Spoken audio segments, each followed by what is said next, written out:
let's start with our parameters. So h, so the height of starting point, or let's take 8 meters. Good.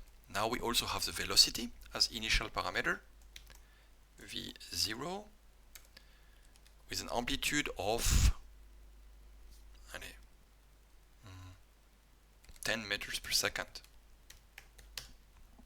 Good. We have to project onto x and y.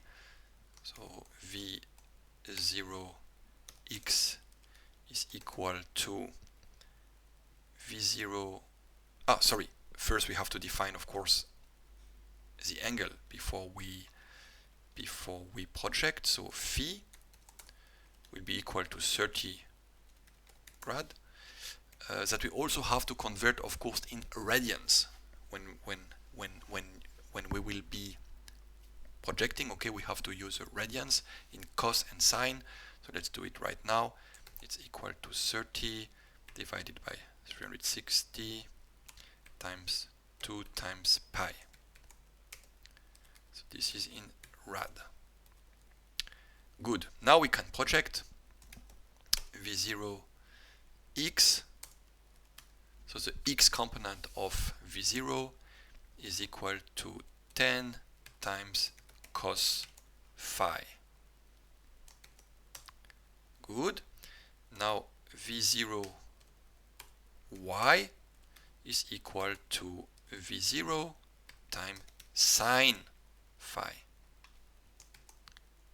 Okay, so these are the velocities along x and y.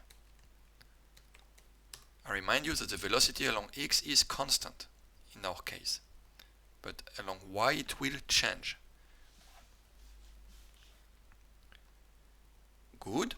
So now what do we need? The acceleration.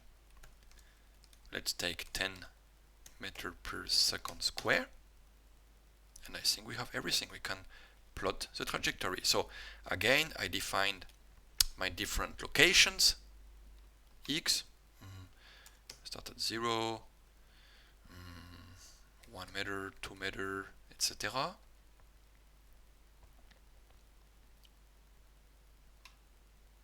Okay, and the position y, the corresponding position y, which is equal, according to our equation, to minus 1/2 times a times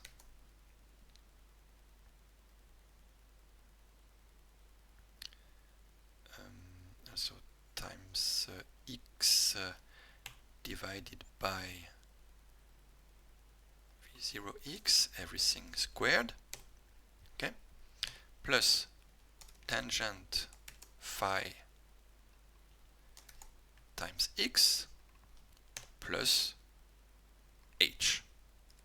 Okay, I have to block everything that does not change, so everything except x.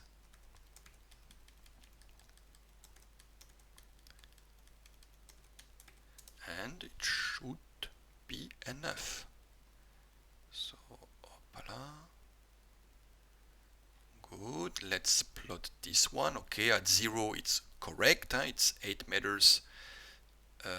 Y is equal to 8 when x is equal to 0, so that's already good. It seems to increase and then decrease again, what we would be expecting in the case of a parabola. So this looks all pretty good. Let's plot the graph.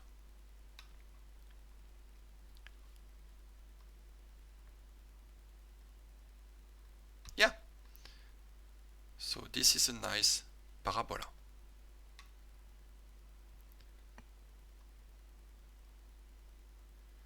Okay. So that's the trajectory of your ball. It would stop here, of course, when impacting the ground.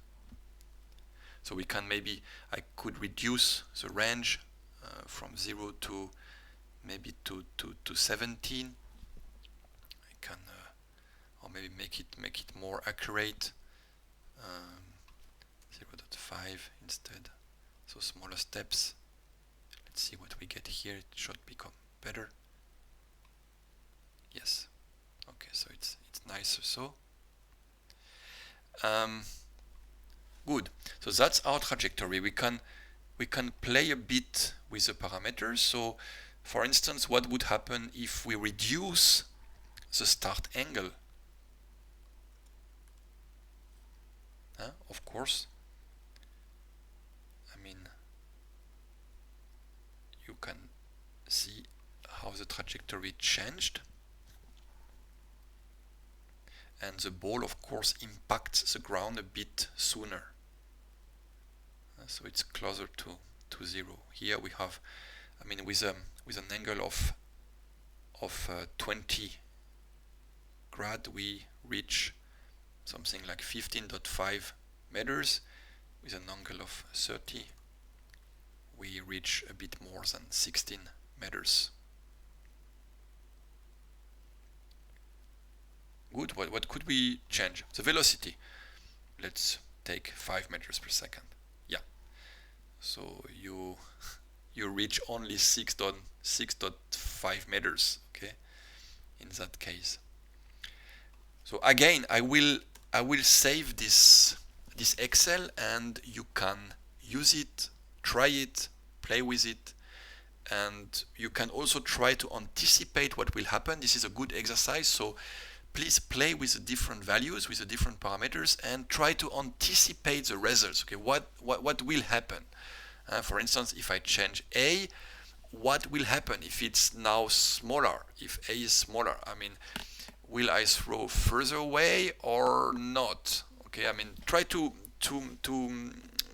think about it, to anticipate, and then check the results.